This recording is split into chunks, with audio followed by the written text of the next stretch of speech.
प्रियांनो, आपल्याला सर्वांना ठाऊक आहे की प्रभू लवकर येणार आहे आणि प्रभूच्या अ, न्यायासनासमोर आपल्याला उभं राहायचंय. अ, आपल्याला सर्वांना ठाऊक आहे की प्रभूचा न्याय विश्वासणाऱ्यांचा देखील न्याय होणार आणि अविश्वासणाऱ्यांचा देखील न्याय होणार. आणि अ, विश्वासणाऱ्यांचा न्याय आम्हाला पाहायला मिळतं की त्याला ख्रिस्ताचे न्यायासनासमोर आपल्याला उभं राहायचंय. जर आपण करिन्थरास पत्र, पहिले पत्र याचा 5वा अध्याय आणि सॉरी दुसरे करिन्थरास पत्र याचा 5वा अध्याय आणि त्याचं 10वं वचन जर आम्ही पाहिलं तर त्या ठिकाणी आपल्याला पाहायला मिळतं, कारण आपणा सर्वांना ख्रिस्ताच्या न्यायासनासमोर खऱ्या स्वरूपाने प्रगट झाले पाहिजे, ह्यासाठी की प्रत्येकाला त्याने देहाने केलेल्या गोष्टींचे फळ मिळावे, मग ते बरे असो किंवा वाईट असो. प्रियांनो, आमच्या सर्वांचा न्याय होणार आहे आणि विश्वासणाऱ्यांचा देखील न्याय होणार आहे आणि अविश्वासणाऱ्यांचा देखील न्याय होणार आहे. अविश्वासणाऱ्यांसाठी आम्हाला पाहायला मिळतं त्यांना राजसनासमोर उभं राहायचंय. प्रगटीकरण याचा 20वा अध्याय आणि त्याचा 11 ते 15 वचनं जर आपण वाचली तर त्या ठिकाणी आपल्याला पाहायला मिळतं. प्रगटीकरण 20:11 ते 15. नंतर मोठे पांढरे राजासन व त्यावर बसलेला एक जण माझ्या दृष्टीस पडला. त्याच्या तोंडापुढे पुढून पृथ्वी व आकाश ही पळाली, त्याकरिता ठिकाण उरले नाही. मग मृत झालेल्या लहान थोरांना मी राजासनापुढे उभे राहिलेले पाहिले. त्यावेळी पुस्तके उघडली गेली. तेव्हा दुसरे एक पुस्तक उघडले गेले, ते जीवनाचे होते. आणि त्या पुस्तकांमध्ये जे लिहिले होते त्यावरून मृतांचा न्याय ज्यांच्या त्यांच्या कृत्यांप्रमाणे ठरविण्यात आला. या ठिकाणी आपल्याला पाहायला मिळतो की मृतांचा न्याय, जे ज्यांनी प्रभू ख्रिस्ताचा स्वीकार केला नाहीये, जे अविश्वासणारे आहेत आणि जे अजूनही मेलेल्या अवस्थेमध्ये आहेत, अ, आध्यात्मिकरित्या मेलेल्या अवस्थेमध्ये आहेत, त्यांना ख्रिस्ताच्या न्यायासनासमोर उभं राहायचंय. आणि हे त्यांना अशा प्रकारे त्यांना त्यांची शिक्षा काय आहे ती आम्हाला पुढच्या वचनामध्ये पाहायला मिळते. तेव्हा समुद्राने आपल्यामधील मृत मनुष्यास बाहेर सोडले, मृत्यू व अधोलोक यांनी आपल्यातील मृतास बाहेर सोडले आणि ज्यांच्या त्यांच्या कृत्यांप्रमाणे प्रत्येकाचा न्याय ठरविण्यात आला. तेव्हा मरण व अधोलोक ही अग्नीच्या सरोवरात टाकली गेली. अग्नीचे सरोवर हे दुसरे मरण होय. ज्या कोणाचे नाव जीवनाच्या पुस्तकात लिहिलेले सापडले नाही, तो अग्नीच्या सरोवरात टाकला जाईल. तर आम्हाला ह्या राजस्थानासमोर जे अविश्वासणार आहेत त्यांना उभं राहायचंय आणि त्यांना त्यांचं शेवट काय आहे तो आम्हाला पाहायला मिळतो की त्यांना अग्नीच्या सरोवरात टाकण्यात येईल, कारण का त्यांचं नाव जीवनाच्या पुस्तकामध्ये नव्हते. परंतु आम्ही जे करिन्थरास पत्र 2रा अध्याय आणि दुसरे करिन्थरास पत्र 5वा अध्याय 10व्या वचनामध्ये आम्ही पाहिलं, ते ख्रिस्ताचं न्यायसन आम्हाला पाहायला मिळतं. बिमा सीट ज्याला म्हटलेलं आहे आणि त्या ठिकाणी न्याय होणार. तर हा न्याय कशासाठी होणार? तर प्रियांनो, हा न्याय अ, अ, तुम्हाला आणि मला एक प्रकारचं बक्षीस मिळवण्यासाठी, प्रभू ख्रिस्ताकडनं शाबासकी मिळण्यासाठी प्रियांनो हा न्याय होणार आहे. जसं आम्हाला पाहायला मिळतं की एखादी शर्यत असते. अ, त्या शर्यतेमध्ये शेवटी सगळ्यांचा समारंभ केला जातो. सगळ्यांचा जे जिंकलेले आहेत, अ, जे पहिले आलेत, दुसरे आलेत, तिसरे आलेत, त्यांना बक्षीस मिळते. त्या प्रकारचं प्रियांनो आम्हाला हे बक्षीस आम्हाला पाहायला मिळतं. आम्ही जर पहिले करिन्थरास पत्र 3रा अध्याय आणि 15व्या वचनामध्ये आम्ही जर पाहिलं तर त्या ठिकाणी पाहायला मिळतं की ज्या कुणाचे काम जळून जाईल त्याचा तोटा होईल, तथापि तो स्वतः तारला जाईल, परंतु जणू काही अग्नीतून बाहेर पडल्यासारखा तारला जाईल. तर ह्या ठिकाणी आम्हाला पाहायला मिळतं की आमचं तारण तर झालंय, परंतु जर आम्ही जर आम्ही आमच्या विश्वासामध्ये जर आम्ही खंबीर जीवन जगलो नाही, आमच्या ख्रिस्ती जीवनामध्ये आम्ही जर विजयी जीवन जगलो नाही, तर प्रियांनो आम्हाला ह्या ठिकाणी पाहायला मिळतं की आम्ही बक्षीस आम्हाला मिळणार नाही. अ, अ, तेराव्या वचनामध्ये पण तिथे पाहायला मिळतं, तर बांधणाऱ्या प्रत्येकाचे काम उघड होईल, तो दिवस ते उघडकीस आणील, कारण तो अग्नीसह प्रगट होईल आणि प्रत्येकाचे काम कसे आहे अ, याची परीक्षा ह्या अग्नीनेच अ, होईल. आणि ज्या कोणाचे त्या पायावर बांधलेले काम टिकेल त्याला मजुरी मिळेल. या ठिकाणी शब्द वापरण्यात आलेला आहे, मजुरी मिळेल म्हणजे बक्षीस मिळेल. तर तर आम्हाला पाहायला मिळतं की हे जे न्यायसन आहे, ख्रिस्ताचं जे न्यायसन आहे, हे विश्वासणाऱ्यांसाठी आहे. आणि आमचा आमचा प्रभू ख्रिस्त आमचा त्यावेळेस न्याय करेल. आम्ही कसं जीवन जगलो या ख्रिस्ती जीवनामध्ये, जे जीवन आमचं ह्या जगामधलं हे जे जीवन आहे, हे जीवन आम्ही कशा प्रकारे आम्ही जगलो, प्रत्येक गोष्टीचा आमचा न्याय होईल. आमचं उठणं, बसणं, बोलणं, चालणं, आमच्या एकमेकांबरोबर असलेला व्यवहार, आमचं प्रत्येक गोष्टींचा प्रियांनो न्याय केला जाईल. आणि आम्ही ख्रिस्तामधलं आमचं जे काम आहे, त्या कामाबद्दल देखील आमचा न्याय होईल. तर ह्या सणासमोर आपल्याला, राजसणासमोर, ख्रिस्ताच्या न्यायासनासमोर आपल्याला उभं राहायचंय. आम्ही आणखीन एक वचन पाहू शकतो. दुसरे योहान याचा 8वा अध्याय आणि सॉरी, दुसरे योहान आणि त्याचं 8वं वचन. त्या ठिकाणी आम्ही असं वाचतो, आम्ही केलेले कार्य तुम्ही निष्फळ होऊ देऊ नका, तर त्याचे पूर्ण प्रतिफळ तुम्हास मिळावे म्हणून खबरदारी घ्या.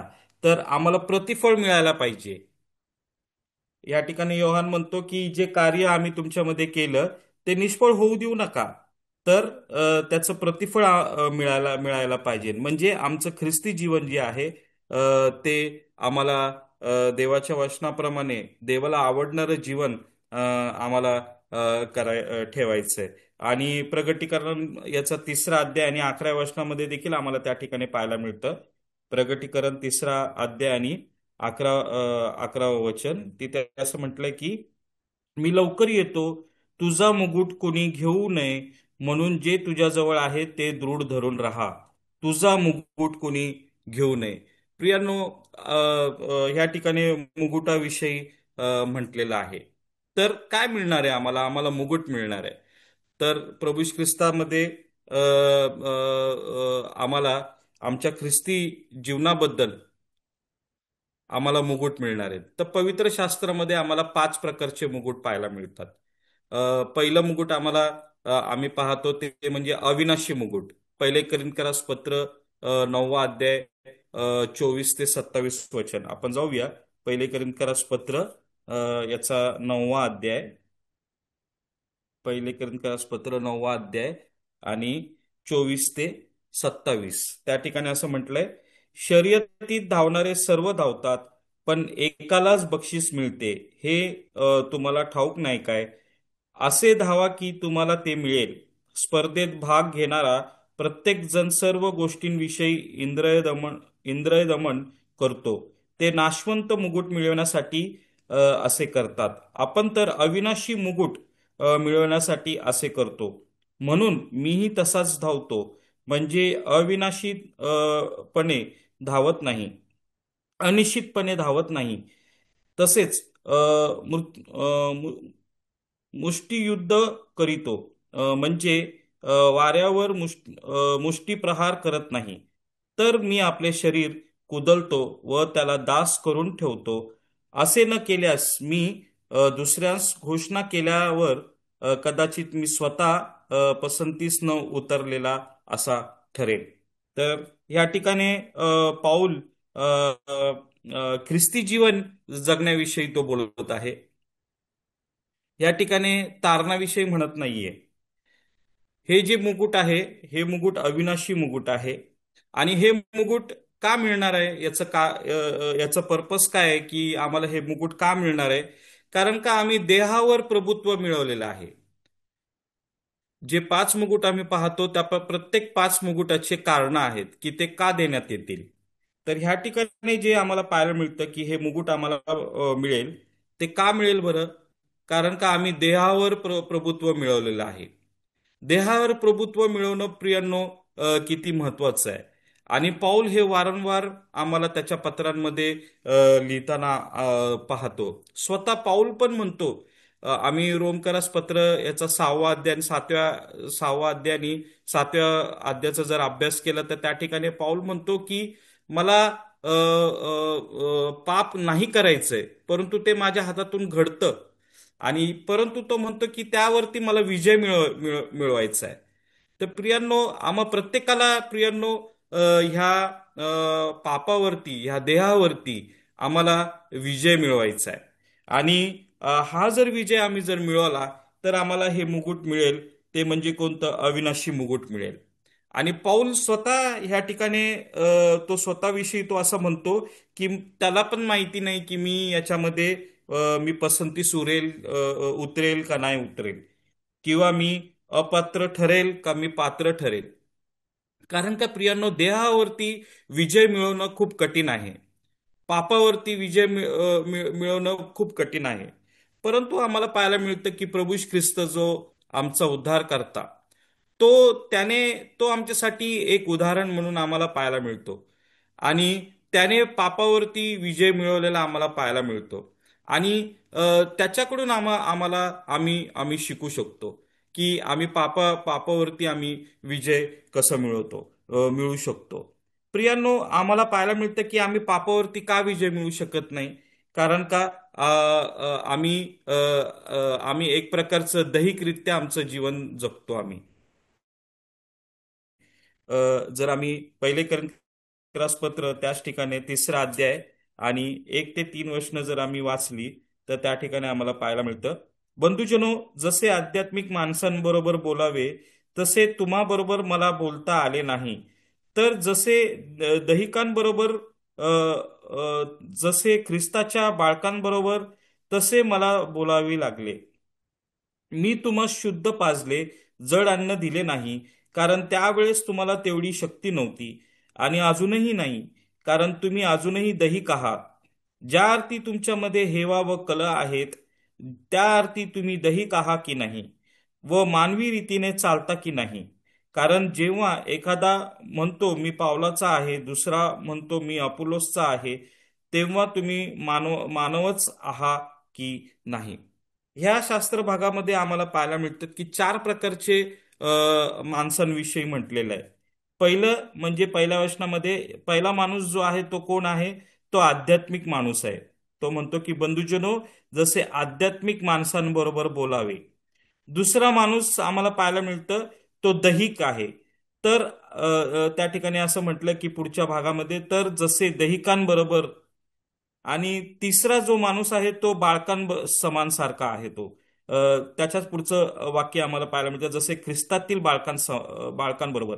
आणि चौथा माणूस आम्हाला 3ऱ्या वचनाच्या शेवटी आम्हाला पाहायला मिळतो, व मानवी रीतीने चालता की नाही. तर 4 प्रकारची माणसं आम्हाला ह्या पहिल्या 3 वचनामध्ये आम्हाला पाहायला मिळतात. एक मानवी रीतीने चालणारा, एक बरोबर समान असणारा, एक समान असणारा, आणि एक आध्यात्मिक माणूस. तर मानवी रीतीने चालणारा म्हणजे कोण? मानवी रीतीने म्हणजे ज्याचं तारण झालं नाहीये तो, त्या व्यक्तीविषयी पाऊल त्या ठिकाणी म्हणत आहे. आणि ज्यांचं तारण झालंय त्यांना तो काय म्हणतो की ते बाळकांसारखे आहेत, ते सारखे आहेत. आणि त्यांना काही लोकांना तो आध्यात्मिक देखील म्हणत आहे. तर काही लोक ज्यांचं तारण झालेलं आहे प्रियांनो, ते काही लोकांचं जीवन जे असतं ते बाळकांसारखं असतं. त्यांना अजूनही बाळांना जे जीवन दिलं जातं, दूध पाजलं जातं, ते त्यांना ते म्हणजे शेवटपर्यंत त्यांचं जीवन त्याच प्रकारे असतं. आध्यात्मिकरित्या ते वाढत नसतात. आध्यात्मिकरित्या त्यांची त्यांची वाढ झालेली नसती. इब्रिकरास पत्र 5 अध्याय आणि 11 ते 14 वचनामध्ये पण त्या ठिकाणी पाऊल हीच गोष्ट म्हणत आहे की की अजूनही तुम्ही बाळकांसारखे आहात, की तुम्हाला दूध पाजावं लागते. जड अन्न मी तुम्हाला देत नाही, कारण का ते तुम्हाला पचू शकत नाही. या ठिकाणी पण पाऊल तेच म्हणतो की तेवढी शक्ती तुम्हाला अजूनही नाहीये. म्हणजे आमचं तारण होतं ज्यावेळेस आमचा नवा जन्म होतो. नवा जन्म झाल्याच्या नंतर प्रियांनो आमची प्रगती व्हायला पाहिजे. आणि जर आमची प्रगती जर झाली नाहीये, आध्यात्मिकरित्या जर आमची वाढ होत नाहीये, तर प्रियांनो आमचं जे स्टेटस आहे किंवा आमचं जे आम्ही कशा प्रकारे आहोत, आम्ही बाळकांसारखे आहोत. दुसरी गोष्ट प्रियांनो, आम्ही दैहिक प्रमाणे आमचं जीवन आम्ही जगत असतो. आम्हाला प्रभूच्या वचनामध्ये आम्हाला रुची नसते. आम्हाला म्हणजे दैहिक गोष्टींमध्ये आम्हाला प्रार्थना करायला आम्हाला कंटाळा येतो. ज्यावेळेस पाप येतं आम्ही सहज करून जातो. आम्ही कोणत्याही पापावरती आम्हाला विजय मिळवता आम्हाला येत नाही. आणि आमची प्रत्येक कृत्य जे असतात, मंडळीमध्ये असो किंवा वैयक्तिकरित्या असो, प्रियानो, ते प्रत्येक कृत्य आमचं देहाने आम्ही केलेली असतात. गलतीकरस पत्र याचा 5 अध्याय आणि 19 वचनामध्ये आम्हाला पाहायला मिळतं की आमचं जीवन अशा प्रकारे की आम्ही कामं करतो. प्रियानो, ह्या ठिकाणी मी वचन देत आहे, पण मी वचन देऊ शकतो कारण का मला ज्ञान आहे. ज्ञान आहे म्हणून मी वचन देऊ शकतो. परंतु प्रियांनो, मी हे आध्यात्मिक आत्म्याच्या प्रेरणेने मी वचन देत आहे का मी देहाने मी वचन देत आहे? प्रियांनो, याची पारख प्रियांनो तुम्हाला आणि मला करायची आहे. आमची प्रत्येक सेवा आम्ही करतो, परंतु जी जी सेवा जी आहे ती आम्ही देहाने करतो का आत्मिकरित्याने आम्ही करतो? जर आम्ही ती सेवा देहाने करतो तर प्रियांनो आम्हाला पाहायला मिळतं की आम्ही जे 3ऱ्या अध्यायाच्या पुढच्या भागामध्ये जे आम्ही पाहिलं की आमचं बांधकाम कोणत्या कोणत्या पायावरती आमचं बांधकाम घातलेलं आहे. सोन्या रुपयामध्ये घातलेलं आहे का जळणाऱ्या वस्तूंमध्ये बांधकाम आमचं झालेलं आहे? जर जळणाऱ्या वस्तूंमध्ये आमचं काम झालेलं आहे तर त्या ठिकाणी पाऊल म्हणतो की तुमचं तारण तर होईल, म्हणजे स्वर्गात तर तुम्ही घेतले जाणार, परंतु आम्हाला त्या ठिकाणी पाहायला मिळतं की आमची कामं जी आहेत, जी मंडळीमध्ये आम्ही जी काम करतो, की आता हा जो मोठा प्लॅटफॉर्म आहे, या प्लॅटफॉर्मवरती आम्ही वचन सेवा करतो. आम्हा प्रत्येक जणांना आम्हाला ही संधी मिळते. हे आमचं जे काम आहे हे आम्ही दैहिकरित्या करतो का आम्ही आध्यात्मिकरित्या करतो? प्रभूच्या आत्म्याच्या प्रेरणेने आम्ही करतो? हे बघण्याचा आम्हाला याचा विचार करण्याचा आम्हाला खूप गरज आहे. जर मी हे काम जर देहाने करत आहे, माझ्या बुद्धीने मी जर करत आहे, माझ्या देहाच्या सामर्थ्याने जर मी करत आहे, तर प्रियांनो माझं हे काम जळून जाणार. देवाचं वचन अशा प्रकारे आम्हाला सांगतं. आणि ह्याला जे म्हटलेलं आहे की दैहिक दैहिक मनुष्य, आणि ह्या दैहिक मनुष्यावरती प्रियांनो आम्हाला विजय मिळवायचा आहे. आणि जर आम्ही हा विजय मिळवू तर प्रियांनो आम्हाला बक्षीस मिळेल. आम्हाला कोणतं बक्षीस मिळेल? आम्हाला अविनाशी मुकुट आम्हाला बक्षीस मिळेल. आणि त्याचं कारण काय आहे? आम्हाला ते बक्षीस का देण्यात येईल? कारण का आम्ही देहावरती प्रभुत्व मिळवलेलं आहे. दुसरं मुकुट आम्हाला पाहायला मिळतो ते म्हणजे क्राऊन ऑफ रिजॉइसिंग, म्हणजे आनंद देणारा मुकुट. 1 थेसलोनिकरास पत्र याचा 2 अध्याय, त्याकडे वळूया आपण. 1 थेसलोनिकरास पत्र याचा 2 अध्याय आणि 19 ते 20 वचनं. कुणाला जर मिळालं तर वाचू शकता. 1 थेसलोनिकरास पत्र 2 अध्याय आणि 19 ते 20. कारण आमची आशा किंवा आमचा आनंद किंवा आमच्या अभिमानाचा मुकुट काय आहे? आपला प्रभू येशू याच्या आगमनासमयी तुमच्या बरोबर, तुमच्या समोर, त्याच्या समोर तुम्हीच आहात ना. आता ह्या ठिकाणी पाऊल काय म्हणत आहे? आणि पुढच्या वचनामध्ये, कारण तुम्ही आमचे गौरव व आमचा आनंद आहे. तर हा आनंदाचा मुकुट जो आहे, गौरवाचा जो मुकुट आहे, तो आम्हाला मिळण्यात येईल. का मिळण्यात येईल? कारण का आम्ही आत्मे जिंकलेले आहेत. प्रभूसाठी प्रियांनो आम्हाला आत्मे जिंकायचे. ज्यावेळेस आम्ही प्रभूसाठी आत्मे जिंकतो त्यावेळेस प्रियांनो हा मुकुट आम्हाला आम्हाला प्राप्त होईल. तो म्हणजे आनंद देणारा मुकुट किंवा गौरवाचा मुकुट आम्हाला ह्या ठिकाणी पाहायला मिळतं. तिथं म्हणतो की आमच्या अभिमानाचा मुकुट काय आहे. हा आमचा अभिमानाचा मुकुट असणार आहे. ज्यावेळेस आम्ही प्रभूच्या न्यायासनासमोर ज्यावेळेस आम्ही उभं राहू, त्यावेळेस प्रियांनो आम्हाला आनंदाचा मुकुट मिळवण्यात आम्हाला मिळेल. का बरं? कारण का आम्ही प्रभूसाठी आत्मे जिंकलेले आहेत. तर हा मुकुट प्रियांनो तुम्हाला आणि मला मिळेल जर आम्ही प्रभूसाठी जर आत्मे जिंकले तर, प्रभूसाठी जर आम्ही कार्य केलं तर. आता भारतामध्ये पण आम्हाला पाहायला मिळतं की बरेच प्रकारचे कानून आणलेले आम्हाला पाहायला मिळतात की ज्याच्याद्वारे आम्ही सेवेमध्ये थोडंसं आम्ही माग होऊ शकतो. परंतु प्रियांनो, याच्यावरती जर आम्ही जर विजय मिळवला आणि आम्ही जर आत्मे जिंकले तर आम्हाला प्रभूचं वचन जर आम्ही लोकांपर्यंत सांगितलं, कारण का प्रभूची ती आज्ञा आहे. ज्यावेळेस प्रभू स्वर्गामध्ये वर घेतला गेला, त्यावेळेस जाताना तो म्हणाला की पित्याच्या पुत्राच्या आणि पवित्र आत्म्याच्या नावाने बाप्तिस्मा द्या, लोकांना वचन सांगा आणि त्यांना वचन सांगून त्यांचा बाप्तिस्मा करा आणि त्यांना शिष्य बनवा, असं प्रभू म्हटलेलं आम्हाला पाहायला मिळतो. आणि ही प्रभूची आम्हाला आज्ञा आहे. जगाच्या शेवटापर्यंत तो म्हणाला की तुम्हाला जायचंय आणि ही सेवा करायची आहे. जर आम्ही ही जर सेवा केली तर प्रियांनो आम्हाला हा मुकुट मिळण्यात येईल. तिसरा मुकुट आम्हाला पाहायला मिळतो, तो म्हणजे जीवनाचा मुकुट. आम्ही याकोबाचे पत्र याचा पहिला अध्याय, याकोबाचे पत्र याचा पहिला अध्याय आणि त्याचं 12वं वचन. कुणाला सापडलं तर वाचू शकता.